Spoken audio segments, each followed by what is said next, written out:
Hello friends, आज मैं बनाने जा रही हूँ पनीर की ये शाही मुगलई रेसिपी, जिसमें ना तो काजू बादाम की ज़रूरत है और ना ही खोए की, और स्वाद ऐसा कि सारी सब्जियों को पीछे कर दे।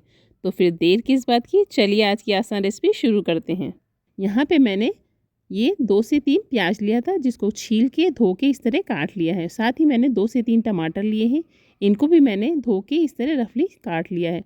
और साथ ही लिया है ये 2 लाल साबुत मिर्च, और साथ ही मैंने लिया यहाँ पे 1 कप के करीब मलाई। अगर आप मलाई नहीं लेना चाहते तो आप क्रीम भी ले सकते हैं। साथ ही मैंने लिया है 1 कप के करीब ये दही।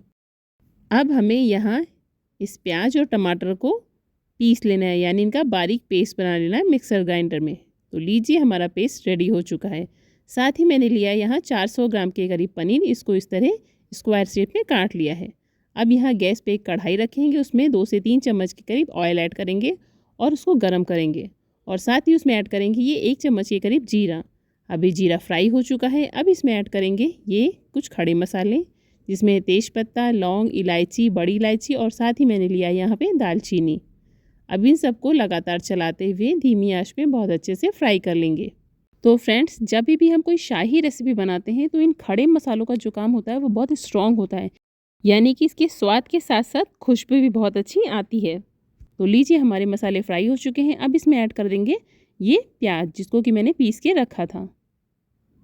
अब इसको भी अच्छे से चलाते हुए धीमी आंच में फ्राई करेंगे। तो फ्रेंड्स, यहाँ इस बात का ज़रूर ध्यान रखें, ये जो प्याज है हमें बहुत ज़्यादा नहीं भूनना है और ना ही ट्रांसलूशन करना है। बस इतना भूनना है कि इनका जो कच्चापन है वो निकल जाए। और साथ ही इसमें ऐड कर दिया है मैंने यहाँ पे 1 चम्मच के करीब ये अदरक लहसुन का पेस्ट। अब इसको भी इस प्याज के साथ बहुत अच्छे से लगातार चलाते हुए भून लेंगे। आप यहाँ देख सकते हैं ये जो प्याज है वो भून चुका है, मैंने इसको लाल नहीं किया है। तो बस आपको भी इसी तरह भूनना है। अब इसमें ऐड कर देंगे ये टमाटर, जिसको कि मैंने पेस्ट बना के रखा था। अब इसको भी इस प्याज के साथ लगातार चलाते हुए भूनेंगे। तो अब टमाटर आ चुका है फ्रेंड्स, तो अब टमाटर के साथ साथ मसाले भी आएंगे। तो यहाँ पे मैंने सबसे पहले ले लिया है ये हल्दी पाउडर। अब इसमें ऐड कर दिया है मैंने 2 चम्मच के करीब ये धनिया पाउडर, और साथ ही मैंने ऐड किया यहाँ पे लाल कश्मीरी मिर्च पाउडर। और अब इसमें ऐड कर दिया मैंने नमक। तो नमक आप अपने स्वाद अनुसार ले सकते हैं। अब इन सबको लगातार चलाते हुए मिक्स कर लेंगे और साथ ही साथ भून लेंगे।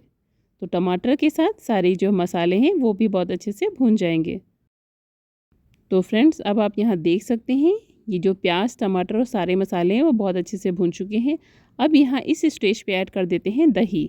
तो फ्रेंड्स, इस बात का ज़रूर ध्यान रखें कि दही खट्टी नहीं होनी चाहिए और साथ ही साथ मीठी भी नहीं होनी चाहिए, यानी हमें प्लेन कर लेना है यहाँ पे। अब इसको भी लगातार चलाते हुए मिक्स कर लेंगे। फ्रेंड्स, जब दही डालें तो इस बात का ज़रूर ध्यान रखें कि गैस की आँच एकदम धीमी या स्लो होनी चाहिए। अब यहाँ ऐड करेंगे कसूरी मेथी। अब इसको भी बहुत अच्छे से लगातार चलाते हुए मिक्स कर लेंगे। और अब यहाँ ऐड कर देंगे मलाई। तो अगर आप मलाई नहीं ऐड करना चाहते हैं तो इसकी जगह आप क्रीम भी ऐड कर सकते हैं। तो फ्रेंड्स, इस बात का ज़रूर ध्यान रखें कि जब मलाई या क्रीम ऐड करें सब्जियों में तो हमेशा बाद में ही ऐड करें, क्योंकि हमें इनको बहुत ज़्यादा भूनना नहीं होता है। तो लीजिए, मैंने मलाई ऐड कर दी है। अब इसको भी बहुत अच्छे से मिक्स कर लेंगे और 1-2 मिनट तक लगातार चलाते हुए भून लेंगे, जिससे क्या होगा, जो ऑयल है वो रिलीज़ हो जाएगा। अब यहाँ ऐड कर देंगे चीनी। तो फ्रेंड्स, यहाँ इस बात का ज़रूर ध्यान रखें कि ये जो चीनी है सब्जी में बहुत हल्की सी मिठास लेके आएगी, क्योंकि मैं काजू और बादाम नहीं ऐड कर रही हूँ, इसलिए मैंने यहाँ चीनी ऐड की है। अब यहाँ ऐड कर दिया मैंने पानी। तो मैंने यहाँ पे आधा ग्लास के करीब गर्म पानी लिया है। तो फ्रेंड्स, जब भी आप कोई सब्जी बनाएं उसमें ऊपर से पानी ऐड करना हो तो हमेशा आप गर्म पानी का ही यूज़ करें। तो फ्रेंड्स, अब आप यहाँ देख सकते हैं जो हमारी ग्रेवी है वो ऑलमोस्ट रेडी हो चुकी है। अब यहाँ इस स्टेज पे ऐड कर देंगे पनीर, जिसको कि मैंने काट के रखा था। अब इसको बहुत अच्छे से हल्के हाथों से लगातार चलाते हुए मिक्स कर लेंगे। फ्रेंड्स, यहाँ इस बात का ज़रूर ध्यान रखें कि मैंने जो पनीर है उसको फ्राई नहीं किया है, इसलिए थोड़े हल्के हाथों से मिक्स करेंगे तो आपके जो पनीर हैं वो टूटेंगे नहीं।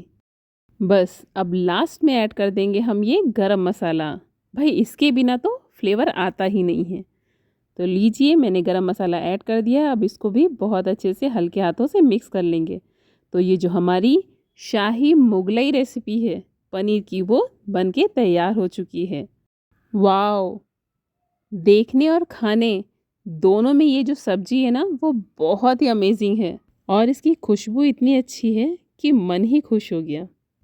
तो अब आप इसको चाहे नान से खाइए या फिर तंदूरी रोटी से। आइए इसको सर्व कर लेते हैं। तो फ्रेंड्स, अगर मेरी ये रेसिपी आपको पसंद आती है तो आप भी बस इसी तरह बनाइए, खाइए और इन्जॉय कीजिए। साथ ही मेरे चैनल को सब्सक्राइब कीजिए, जिससे मेरी नई नई रेसिपी की नोटिफिकेशन आपको मिलती रहे। Thanks for watching.